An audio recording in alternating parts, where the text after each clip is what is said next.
Hello, everyone. Those of you who will take a look at this video, I pray that it will help you. This is my story. My story. And it could be your story too as well. If it have not been, we don't want it to become your story. In 2016 of June, I met what most of us women would call my Prince Charming. We were friends, but not very long before we became acquainted with where we were going with the relationship. And we would talk on the phone and video by Skype. He's in Africa. I'm here in the United States. What I want to say before I get started with this story is that the characters in this story is real, but I would not be using their name. I'm going to give you a substitute. The only real name I'll be using is mine. Deep breath. I met my husband, which was my friend before he became my husband, in Africa. We met on Instagram. And we became acquainted with each other through Instagram. I make jewelry. He's a tailor. And we started to interact, and from that point, we became very close in such a brief time. And we spent a lot of time with each other on video talk, on the telephone, through WhatsApp, through IMO, and social media platforms. We stayed very much in touch with each other. And we grew to love each other. But it was not very long before I was invited to his country. And I went to his country in 2017 of January. And I got off the plane. He was there waiting for me for hours, as it took 27 hours to get from here to the United States to Africa. But let me just back up a little bit. We started dating in June, talking back and forth. And then in November, it's the first time I went over there in 2017. We started dating June the 16th. I was in his country that next following year, 2017. Or might I say 2016. I was in his country at the end of that year, November 2016. I stayed over there from that point until March the 1st, the first time. March 1st. I had to kind of get my dates together. And when I got off the plane, he gave me an amazing kiss. And I just knew that this was it. I was the happiest person because we had spent a lot of time with each other talking and video Skyping and things of that nature. And I was the happiest person on earth. And so at this point, when I get over there, I was treated like royalty. Nothing but the best. Was nothing too good for me at all. Anything. I was treated with such respect and such royalty, such loyalty, until it was almost unbelievable. And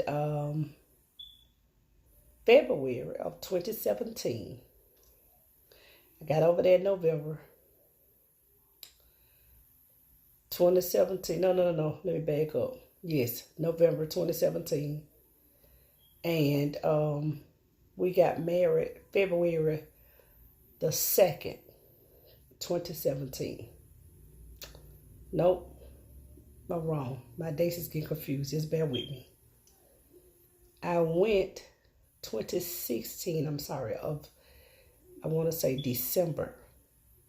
We got married in February of 2017 on the 2nd. of February. However, it was the most happiest day of my life in the world. I met all the family members. I met the mother. I met the stepsons. He was my stepson at the time. I met his mother.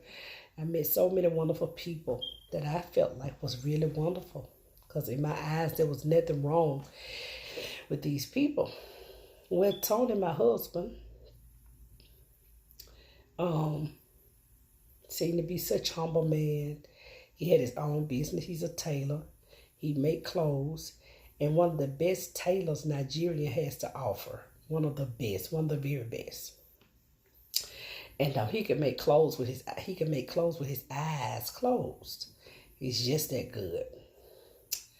So we became acquainted. But before the marriage, I did some of the things that I preached against. I was 25 years celibate. I preached against fornication. I preached against committing adultery. These were things that I preached against. And the day I got there, didn't know, hadn't planned on it, but we slept together. And it kept going on, and it was repeatedly. And even after the marriage. And after the marriage, the sex was just not, it was something just went right. From the first time I was with him, I had a nightmare. Didn't know where that was coming from because I had entered into a covenant that I had no idea about. And so, but I said, this is my husband, I'm going to stick with him. And I cried and, and I asked God to forgive me, and because I was wrong for sleeping with him. I was wrong. It was against the principles of God. And I failed God. And so I wanted to tell you all that deception feels like it's not wrong. You know it's wrong. But when you're deceived, it don't feel wrong. And I went ahead with him. And before I married him, God kept telling me to repent of my sins. And when it was time for me to come back home, come back to my country, but I disobeyed God. And I married him anyway. And things just wasn't right. This just could never get right. And even in that, I still came home after I had married him. I guess in my mind, I'm going to make it work. So I came home. I filed the papers for he and his son to come over. And so that we can be a family. Okay? He's an African, a Nigerian. Okay? So I filed the papers for him to come home once I got back over here, because he had previously filed and it didn't work for him because he didn't file right. And he filed for a visiting visa instead of listening to me. And so everything fell through and he lost a lot of money. So anyway, that was that. So we had this friend of his that's named Mark. Remember, the characters are real. The name's just not. Okay? Nobody's name will be real but mine. Willando. So Mark and his wife, Asia, took us out to eat for our not honeymoon gift, but our wedding gift. And so I thought they would be good people and stuff. And I had already previously met the husband. I had already previously met him. And everything, with my husband. So Mike and Asia, they took us to eat and we had a great time. When I was on my way back home, I came back home March the 1st of 2017 after we were married. And got the papers together and all of that. But on the 14th, which was my husband's birthday, I went to visit my son here in America because I hadn't got back from over there across the water, across the country. And I get a phone call while I'm on the bus, and it's a video call. And it's one from his friend Mike. You remember him and his wife took us, Asia, took us out to eat. So it was him, so I didn't think nothing of it. So I answered the video call, and he, went forward and talking about how his kids looked it and how how they looked it, and how the reason why they look like him is because him and his wife have a lot of sex, and he loves sex, and he just loves sex, and his wife, and it was a very uncomfortable conversation to me. By him being on the video, looked like he was at a hotel room laying on a bed. Okay. So I recite this conversation to my husband. I calls him and I say, hey, your friend video called me, and these are the things he was saying that I felt very uncomfortable. Anyway, he didn't address his friend at all, okay? So that showed me that he was not going to protect me. He was not a protector, okay? And I found out that nobody in their culture can do anything wrong. If they do something to you that's just too bad, you just got to deal with it, okay? So that went on. So, okay. So I let that slide too. He not here yet. We trying to make a life. I'm going to let it go. But I held on to it for a long time because it just didn't sit right with me. And I was just highly upset because this husband that I am now married, I see he's not a protector. Okay. So, part 2 in this story. Okay. So, we still talking. He finds out I do the paperwork. I goes back again the second time at the end of 2017. It's my second trip back to Africa, back to Nigeria. So I goes the second time. When I go the second time, I notice it was a big difference with everybody, okay? But he was still acting nice and everything like that. So I get a letter here in the States. I had a friend of mine checking my mailbox and everything while I was away so that she can let me know if I got any important mail. At this time, we heard from immigration while I was in Africa the second time, letting us know that the paperwork has been approved. And they had to do another step. Oh, we was happy. We was shouting because I was over there in Africa again. This was the second time. We was already married, remember? And so we were happy about it, and he was happy. And so she called me and, and shouted to my email. And then she showed it to me by video that we had got the papers and everything. Everything was approved and stuff like that. We were very happy. And so I won't reveal that friend name because, again, the characters in the stories are real. It's just a name that I'm switching, okay? So, that was that. And his friends, most of them was Muslim, and he was too, but he's always tried to act like he was a Christian, but he wasn't. He was a Muslim all along, okay? They don't divert from who they is very fast. It's got to be God, He can change anybody. So the second phase of this is when I got back over there, I brought him a new phone. And the old phone I gave him the first time I met him, he gave me that one back. And so I did go in the phone with my Wi-Fi, okay? Because I was suspicious of some things before I got back the second time because he stopped spending time with me like he was doing before over the phone a lot after I had to do the paperwork. So, that was that. So I went through the phone after I hooked up my Wi-Fi. I went through the phone. When I went through the phone, I see this message where he had been communicating with a young lady, telling her, and he has my picture and his picture for his profile picture. So I'm knowing the conversation was about me. So he says to her, hey, he said, the woman in the picture liked me. And she's an American woman. I'm not married, but I'm using her to do a visa. You have to understand.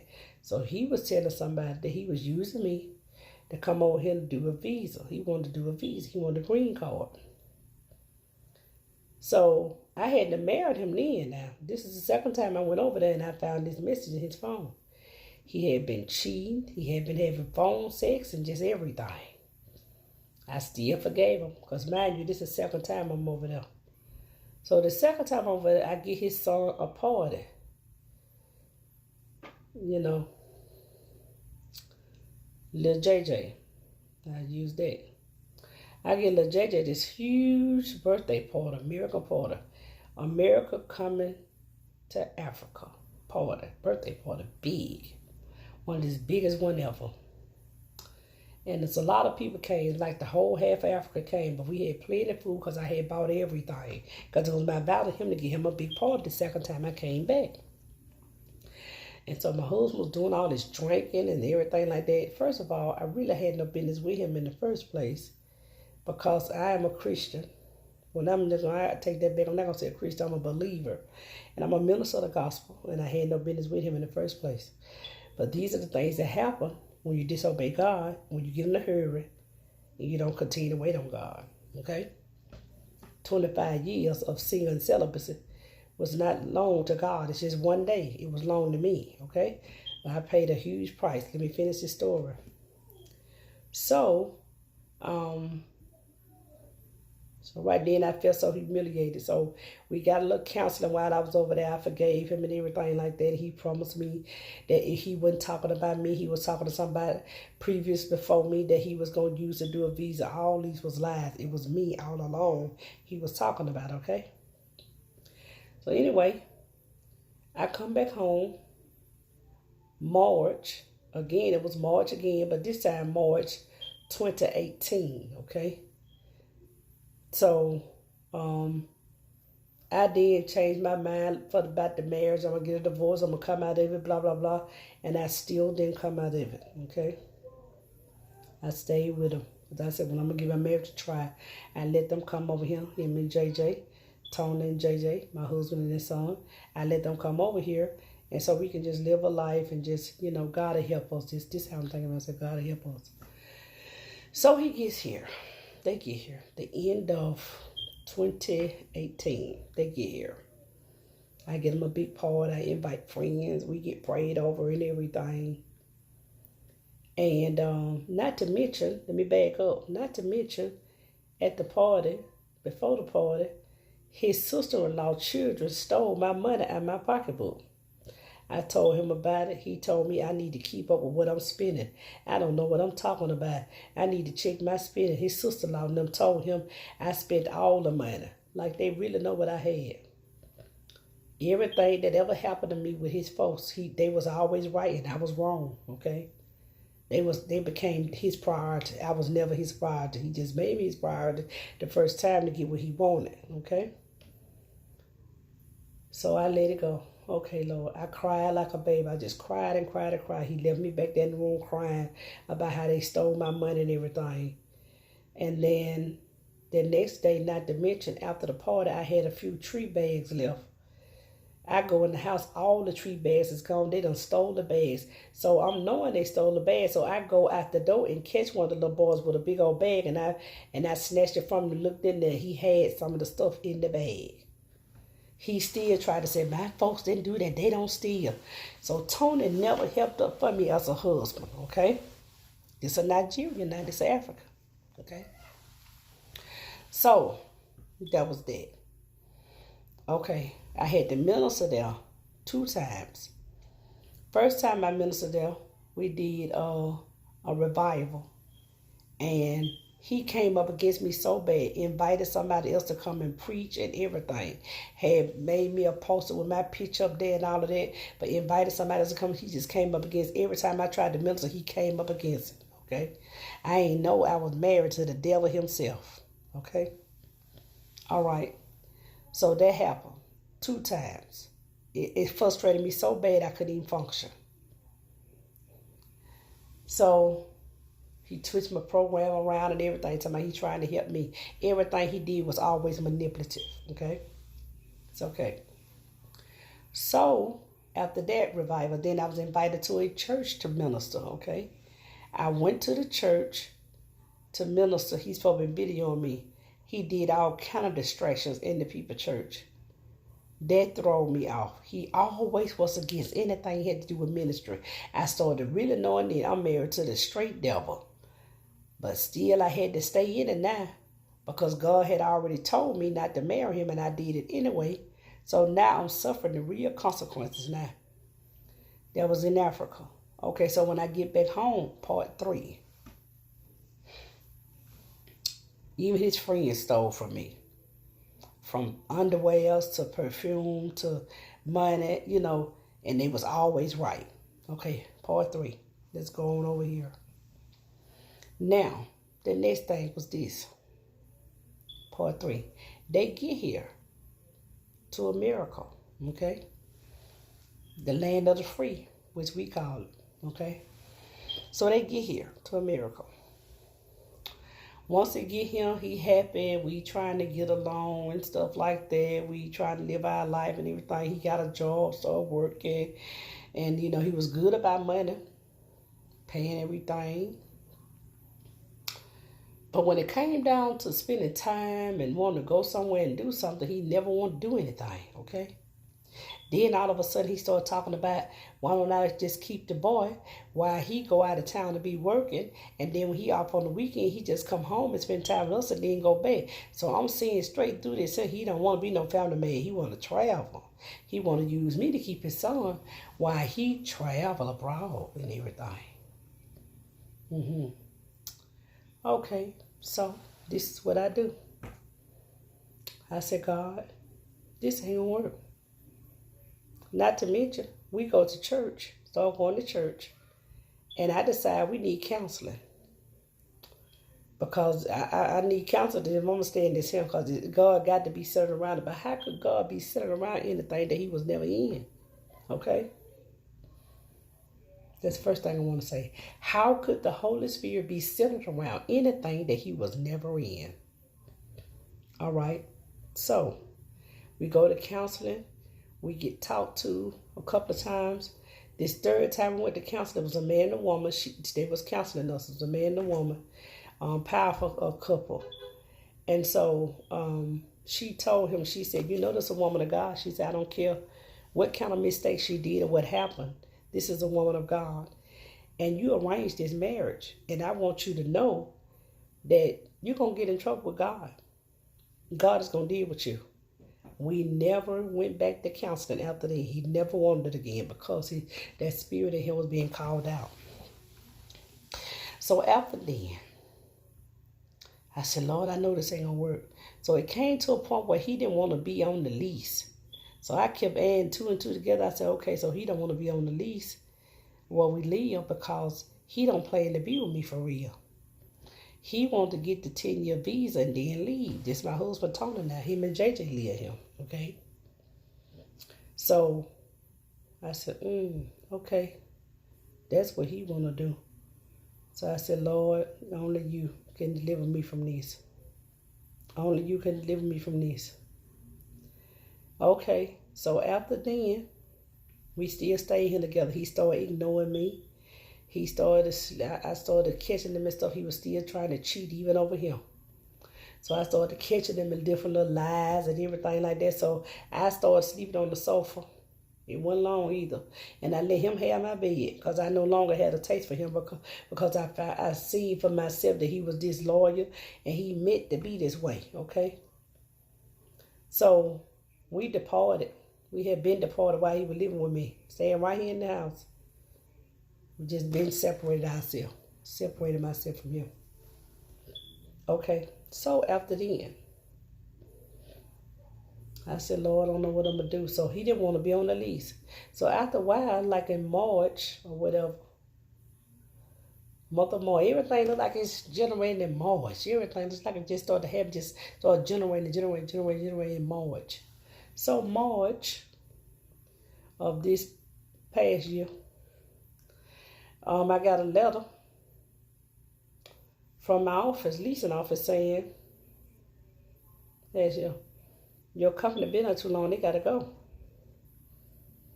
All of us said he wanted to be on the lease, it was too late. So I said, let us just get a place to stay together. And, I can just move from here. We just get, no, that's going to be too much. He always wanted to minimize everything because he wanted to have so much money to send back to Africa, okay? He'll do what he need to do for me, but I could never get that extra because his whole mindset was still over there, okay? I got to help my people. I got to help my people, you know. Okay.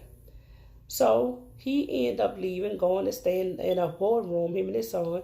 Then he eventually took his son to what you call Indiana, so he say, and then he went to Texas and started living.